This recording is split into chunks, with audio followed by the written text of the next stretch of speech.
What made you expose the truth when your family begged you to stay quiet? My father's hand was shaking when he shoved the folder of inspection reports across my desk, and I noticed the coffee stain on his sleeve that had been there since morning. Burn these, Daniel. Burn them tonight, and we never speak about this again. His voice was low and urgent in a way I'd never heard before, not in 28 years of being his son and 6 years of working as a structural engineer at Callahan Construction, the company my grandfather had built from nothing in 1962. The folder contained building inspection records from 14 projects over the past 3 years, all residential developments we'd completed in the metro area. Each report showed the same pattern: failed concrete strength tests, substandard rebar placement, foundation issues that inspectors had flagged, and then mysteriously passed on subsequent reviews.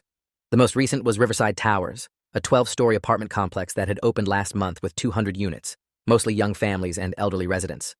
The concrete in the support columns tested at 2,800 psi, when it should have been 4,000 psi minimum. The inspector, Ronald Gaines, had written, "Fail, do not occupy," in red ink, across the original report, dated 8 weeks ago. But the file also contained a second report from 3 days later, with Gaines's signature showing the concrete had suddenly tested at 4,200 psi. I'd done the math myself that morning after finding these documents in my father's locked filing cabinet. Concrete doesn't gain 1,400 psi in strength over 3 days. Someone had falsified the second report, and I had a sinking feeling I knew exactly how much money had changed hands to make that happen. I asked my father directly if he'd bribed Ronald Gaines to approve substandard work, and he looked at me with exhaustion rather than anger. "It's not that simple, Daniel. You don't understand how construction works in the real world. Everyone does it. The margins are too thin otherwise. We either cut corners or we go bankrupt, and then what happens to the 140 people who work for us? To your mother and your sister? To your uncle's family?" He was trying to make it sound like a reasonable business decision rather than what it actually was, which was criminal negligence that could kill people when those buildings failed under stress. I'd spent 4 years at State studying structural engineering, learning about load calculations and material science, and building codes written in blood after previous disasters. I'd toured collapsed buildings during my graduate work and seen what happened when construction quality failed: pancaked floors, crushed cars in parking garages, families buried under tons of concrete and rebar. Those weren't abstractions to me. They were nightmares I'd studied to prevent. And now my father was asking me to pretend I hadn't seen evidence that we'd built structures that could fail the same way. I told him I couldn't burn the reports, that people's lives were at risk, and he stood up so fast his chair hit the wall. "You're my son. You're a Callahan. We protect this family first, always. Your grandfather built this company with his hands. Your uncle and cousins depend on it. Am I supposed to let everything he worked for collapse because you got some idealistic education?" I said I'd gotten an education in how to keep buildings from collapsing, which seemed pretty relevant to a construction company. My father's face went red, and he told me to go home and think very carefully about my priorities before I did something that would destroy everyone I loved. I drove home to my apartment in Riverside Towers, the building whose falsified inspection reports were sitting in a folder on my passenger seat. I'd moved there 2 months ago, specifically because it was a Callahan construction project, and I'd been proud to live in something we'd built. Now I was terrified every time I walked through the lobby, knowing the concrete holding up 12 stories above me was 30% weaker than building code required. My girlfriend Isabella was there when I got home, making dinner in our kitchen, and she immediately saw something was wrong. I told her I'd found evidence of major problems with buildings my family had constructed, that my father wanted me to destroy the evidence, and that I didn't know what to do. Isabella worked as a nurse practitioner and had clear ideas about professional ethics and the responsibility to prevent harm. She said, if I knew buildings were unsafe and stayed quiet, I'd be responsible for anyone who got hurt when they failed. She said family loyalty didn't extend to covering up crimes that endangered innocent people. But she also held my hand and said she understood this would destroy my relationship with my family and possibly my career. And whatever I decided, she'd support me. I spent that night going through the inspection reports in detail, cross-referencing them with the project files I had access to at work. The pattern was worse than I'd initially thought. Callahan Construction had been systematically using substandard materials and falsifying inspection reports on every major project for at least 3 years. Not just concrete strength, but rebar spacing, foundation depth, waterproofing, electrical systems, fire suppression. Every corner that could be cut to save money had been cut, and every inspector who'd flagged problems had apparently been paid off to change their reports. The financial records I accessed through the company server showed payments to Ronald Gaines totaling $47,000 over 18 months. Payments to 3 other inspectors ranging from $15,000 to $65,000. Payments labeled as consulting fees, but with no legitimate work product. My father had been running a systematic bribery scheme to get substandard buildings approved, saving the company hundreds of thousands in material costs while putting thousands of residents at risk. I calculated the occupancy numbers for the affected buildings.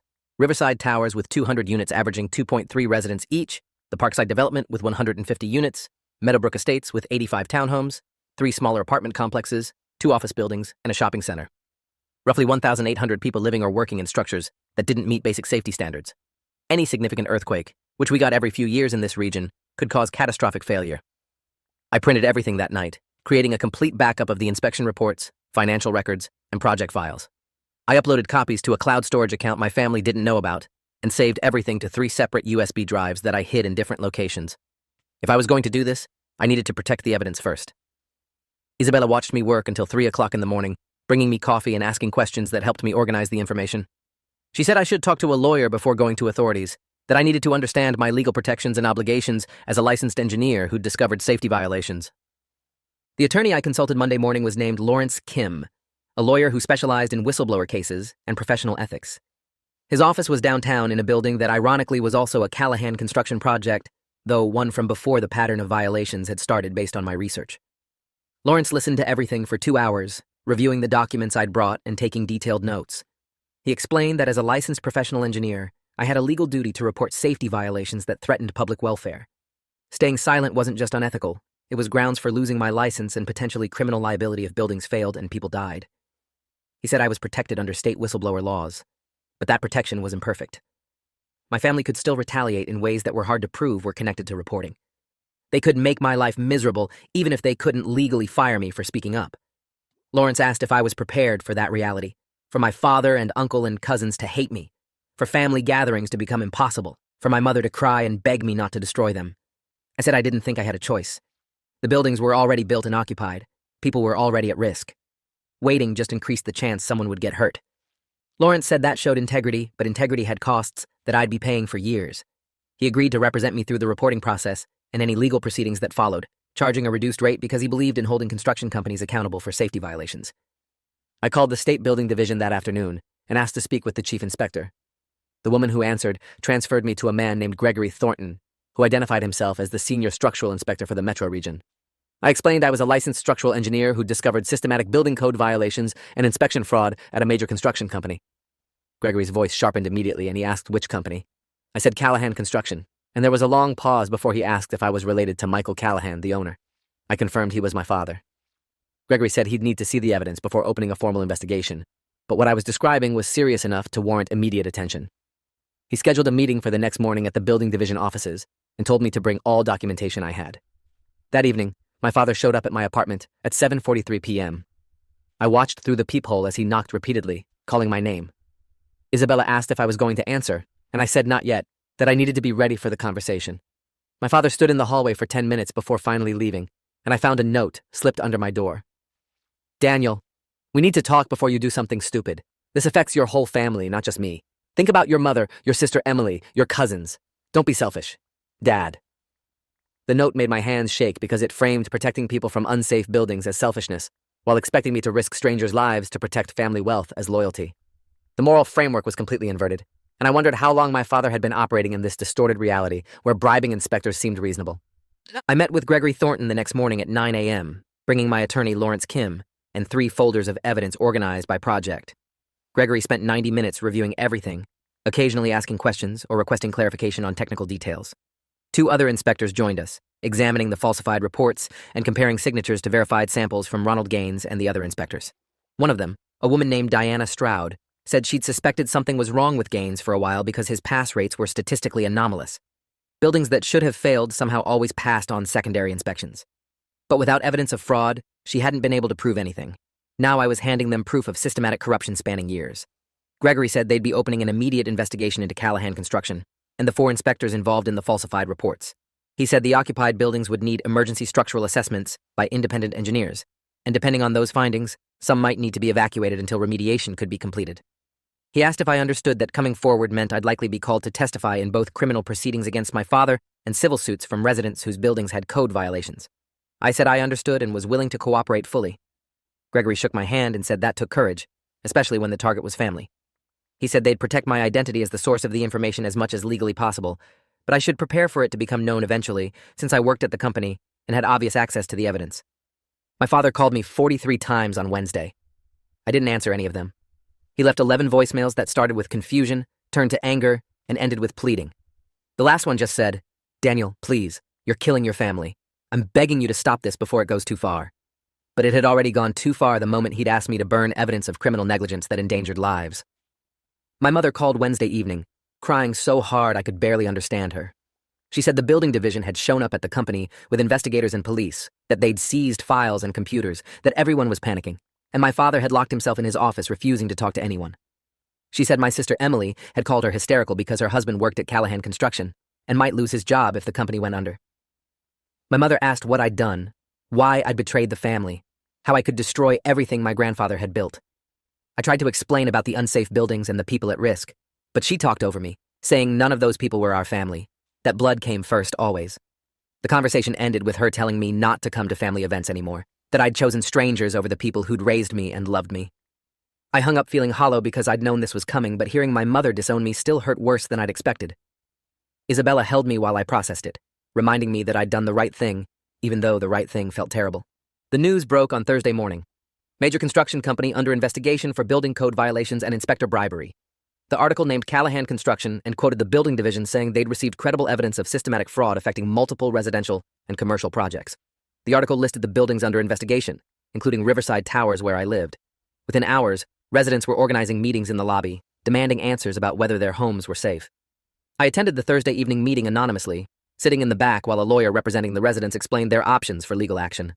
A woman in her 30s with a baby said she'd put her life savings into her apartment, and now it might be worthless or even dangerous. An elderly man said he'd sold his house to move into Riverside Towers and had nowhere else to go if they had to evacuate. Person after person stood up describing the financial and emotional impact of learning their homes had been built with substandard materials. Someone asked if anyone knew who had reported the violations, if they should thank them or blame them for turning their lives upside down. The room was divided, with half saying the whistleblower was a hero who'd prevented potential catastrophe, and half saying the whistleblower had destroyed property values and peace of mind. I left before the meeting ended, feeling the weight of being responsible for all this chaos, even though intellectually I knew my father was responsible, not me. Friday morning, structural engineers hired by the building division began detailed assessments of Riverside Towers. They used ground-penetrating radar and concrete coring to verify the actual strength and placement of structural elements. I watched from my window as they worked, drilling core samples from columns in the parking garage and running tests on the concrete. By Friday evening, they determined that while the building wasn't in immediate danger of collapse, it had significant structural deficiencies that needed to be addressed. The building division issued an order requiring Callahan Construction to fund remediation work within 90 days, or face criminal charges on top of the fraud investigation. The estimated cost was $4.8 million for Riverside Towers alone, with similar costs for the other buildings. My father's company didn't have $20 million in liquid assets to cover remediation across all affected projects. Bankruptcy seemed inevitable. My Uncle Paul showed up at my apartment Saturday morning at 6:45 a.m., pounding on the door hard enough that neighbors came out to see what was happening.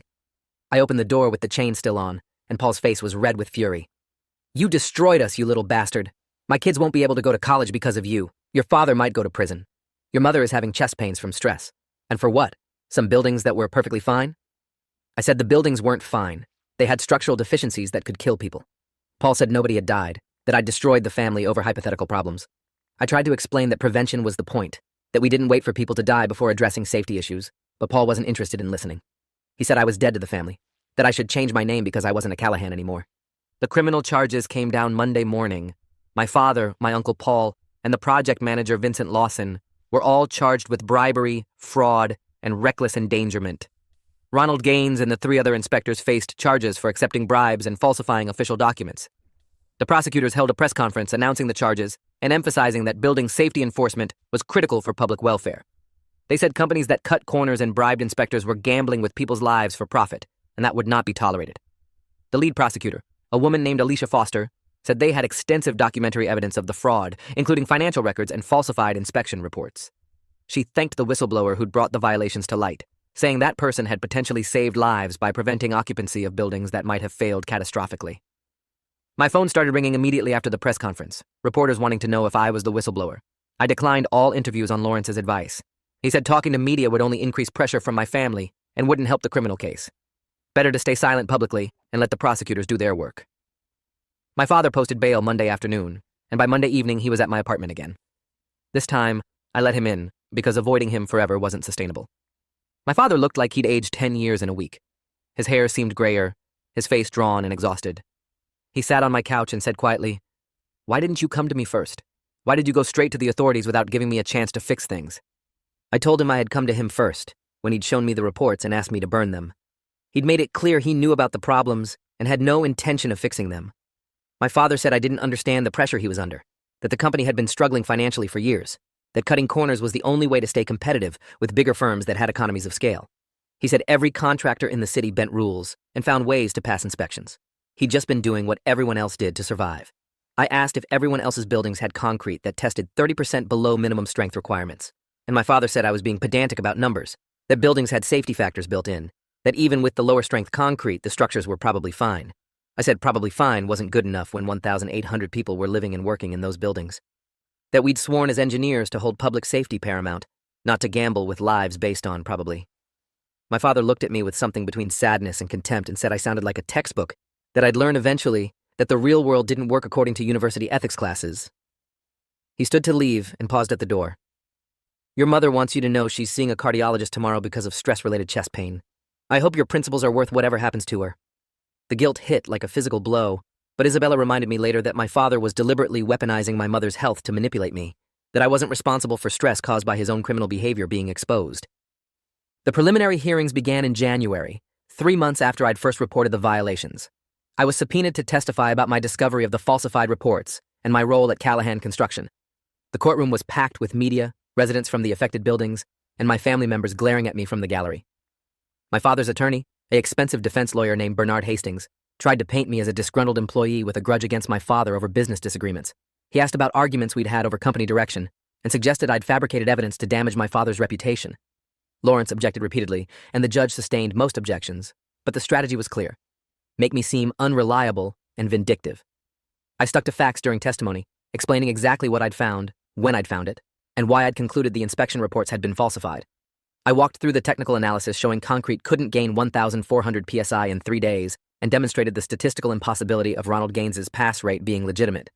The prosecutor, Alicia Foster, was methodical in her questioning, building a clear timeline of my discovery, my initial conversation with my father, his request that I destroy evidence, and my decision to report to authorities.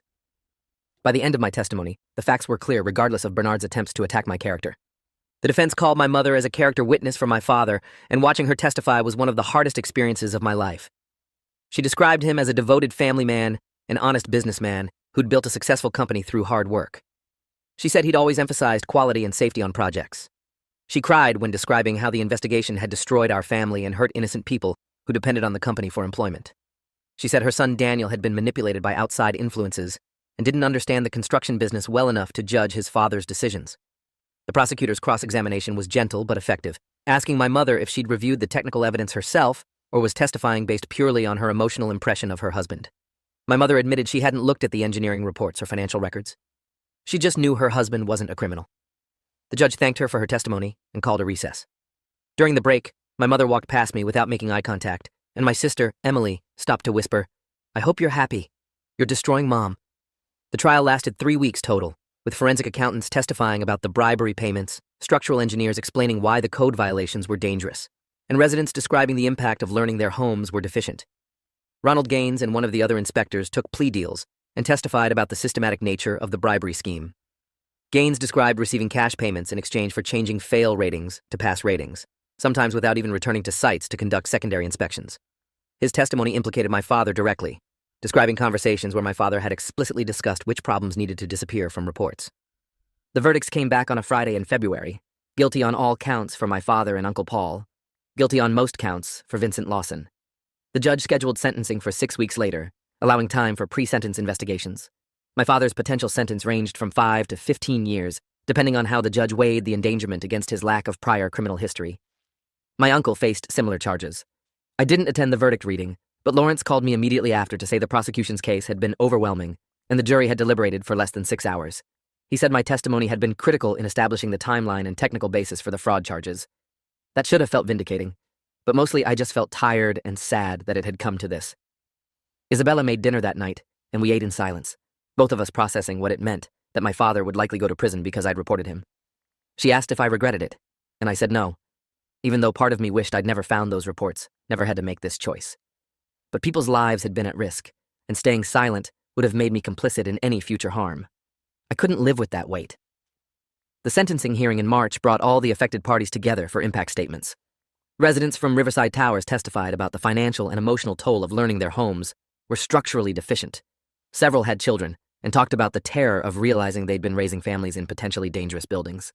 A structural engineer hired by the residents' legal team testified that in his professional opinion, Riverside Towers could have partially collapsed during a moderate earthquake if the structural deficiencies hadn't been discovered and remediated. He said the probability wasn't high, maybe 20% during a magnitude 5.5 earthquake, but that was unconscionably elevated for a residential building. Even a partial collapse of a few floors would likely kill dozens of people. His testimony made several family members in the gallery cry, confronted with the concrete reality of what my father's cost-cutting could have caused. The judge, a woman named Margaret Solis, listened to everything without expression.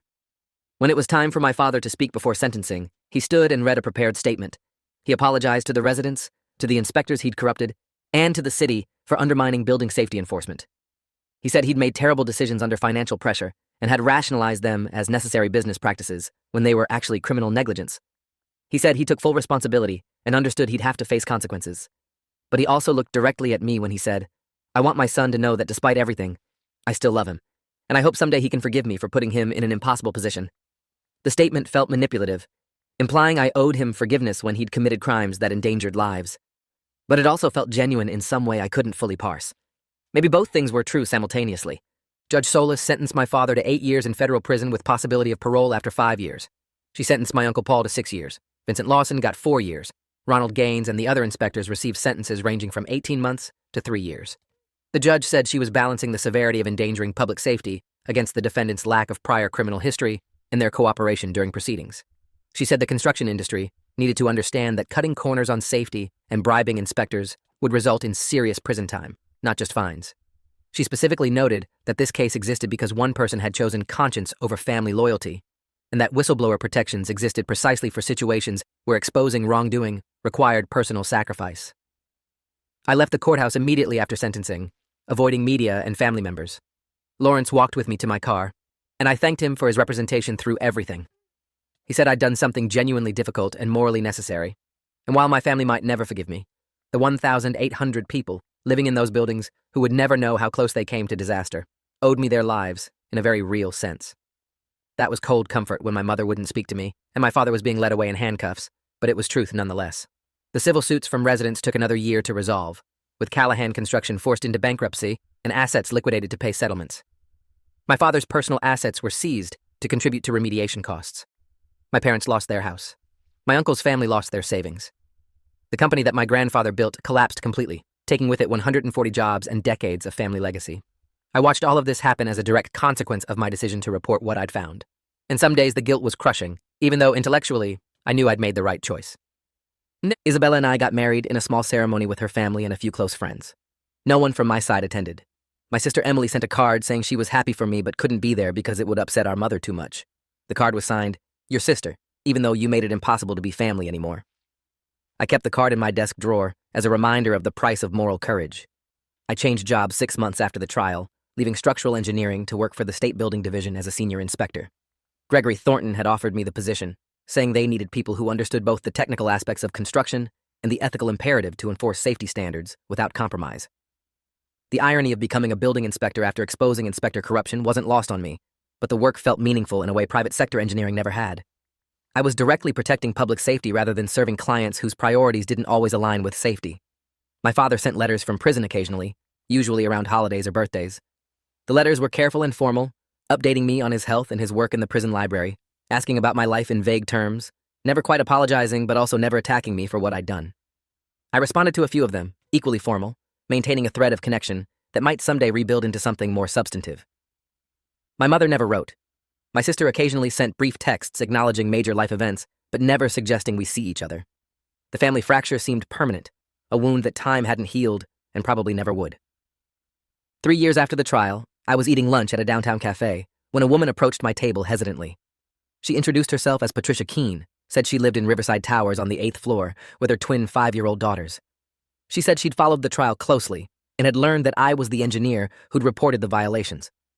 Patricia said the remediation work had been completed 2 years ago, and the building was now certified as structurally sound. She said she'd thought about me often, wondering if I understood what my decision had meant for people living there. She'd been terrified during the months of uncertainty, angry at everyone involved including me for turning her life upside down. But then the structural engineer had testified about the earthquake collapse probability, and she'd realized that her daughters could have died in their own home if the deficiencies hadn't been caught. Patricia said, "I know you lost your family over this. I know they hate you for it. But I want you to know that my daughters are safe because of what you did. That matters more than you probably realize."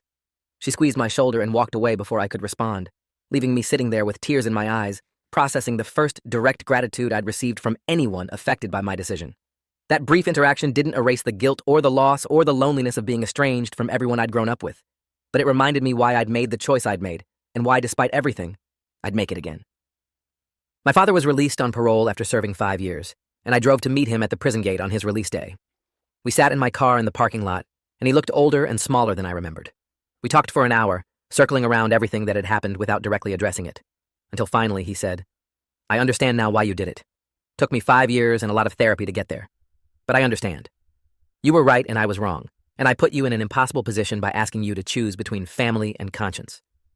He said he didn't expect forgiveness or reconciliation, but he wanted me to know he'd spent his prison time thinking about the man he'd become and the values he'd abandoned in pursuit of profit.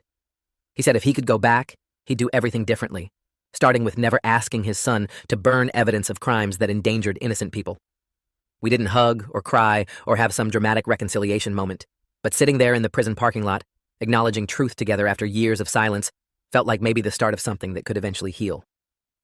I drove him to the halfway house, where he'd be living during his parole period, and we agreed to meet for coffee the following week. As I drove away, I thought about Patricia Keene's daughters safe in their beds on the 8th floor, about the 100 other children living in buildings that were now structurally sound, about the lives saved by preventing disasters that never happened. The price had been my family, my mother's love, my sister's presence, my father's freedom. But sitting there at a traffic light watching evening commuters head home, I understood with absolute certainty that I'd made the only choice my conscience would allow. Sometimes exposing truth means destroying the people you love to protect the people you don't even know. Sometimes family begs you to stay quiet because silence protects their comfort more than strangers' lives. And sometimes the only way to live with yourself is to choose the strangers, knowing you'll pay the cost forever, but unable to make any other choice. That's what made me expose the truth when my family begged me to stay quiet. Not heroism or righteousness, but the simple inability to carry the weight of preventable harm I could have stopped. 5 years later, standing at my father's parole hearing as a character witness supporting his release, I knew I'd make that same impossible choice again.